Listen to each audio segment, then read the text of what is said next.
Hello everybody! Today we're taking a quick look at Last Breath. This was directed by Alex Parkinson and stars Woody Harrelson, Simu Liu, and Finn Cole. This is the feature film remake of the documentary of the same name that came out a few years ago, and it is the true story of a saturation diver who was stranded at the bottom of the sea after the umbilical connecting him to his diving bell was severed. He was trapped for just shy of 40 minutes with only about a 10-minute supply of oxygen, and yet somehow survived with no lasting effects. This is a fascinating story, and while I'm sure they played with a few details here and there for dramatic effect, much of what they show you is actually true. Basically, the ship was caught in a storm and its dynamic positioning system failed and it started to drift, and the divers down below that are working on a pipeline are tethered to their diving bell by this umbilical that supplies their air, their heat, and power for their lights and their communicators. And as the ship starts drifting, the divers start getting dragged by their umbilicals, and one diver, Chris Lemons,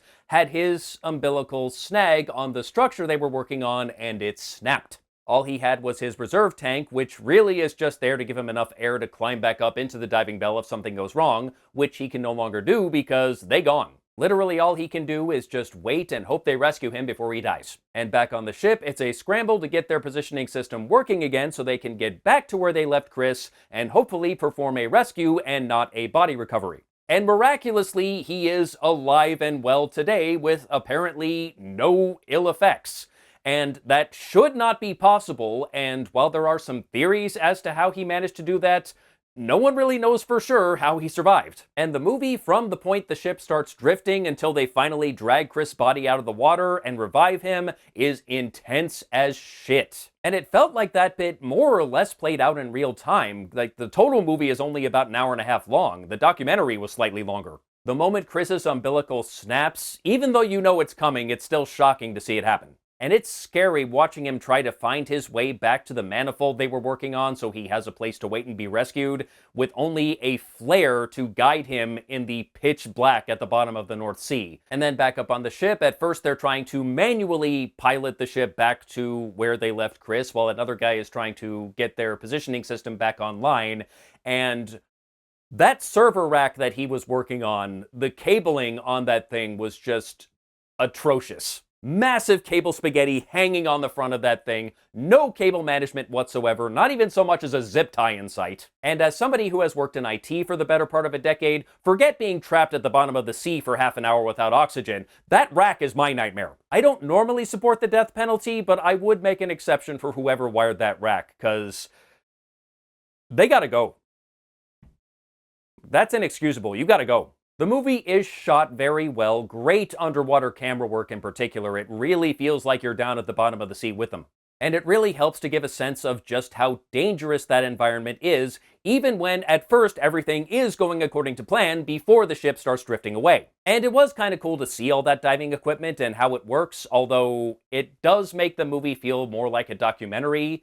But then again, the guy who directed this was one of the co-directors of the documentary, so there you go. But while that whole sequence of Chris getting trapped and then miraculously rescued is very well done overall, where the movie kind of falls short is with the characters. These are all based on actual real-life people, but they sure don't feel like real people. I hesitate to even call them characters because they're not even that, they're just archetypes. Simu Liu as David Yaswa is the gruff, hard-ass exterior with a heart of gold underneath. Woody Harrelson as David Alec is the chummy veteran who is on his last dive because, yes, they are doing the 2 days until retirement trope. And I believe both of those gentlemen are British in real life, but they are American in the movie for some reason.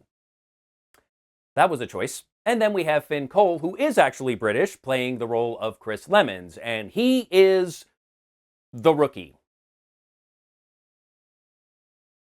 That's about it. And that is shocking because there is a brief shot of the real Chris Lemons at the very end of the movie, and in those 10 seconds, I saw more personality than I saw out of Cole for the entire movie. I don't know if it's his fault or the director's, but whoever's fault it was, they really did not give me a good reason to care about this guy, or any of these guys for that matter. I also didn't have much of a reason to care about Chris's fiancée Morag, who is played by Bobby Rainsbury, and she is basically the cop's wife.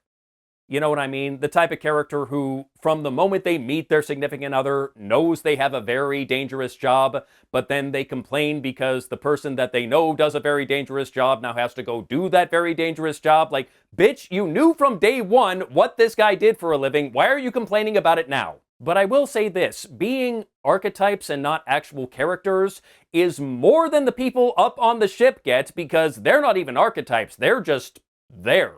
There is nothing to them at all. They are just blank slates. They are there to do the job and then explain the job they are doing, and that's it. The movie has moments of greatness, but it did not do a very good job of making any of these people likable, and I honestly wonder if it was even trying. In the end, a fascinating story doesn't always make for a great movie. It is certainly not the first time I've seen that happen. It is by no means terrible. It's perfectly fine. There is some good stuff happening, but its lack of interesting characters keeps it from being great. I would not say you need to pay to see this in theaters. I would wait for streaming. In the meantime, you can watch the documentary on Hoopla if you have a library card. And if you don't have a library card, why not? Go get one. They're free, dummy. And that's all I have to say about Last Breath. Till next time, take care.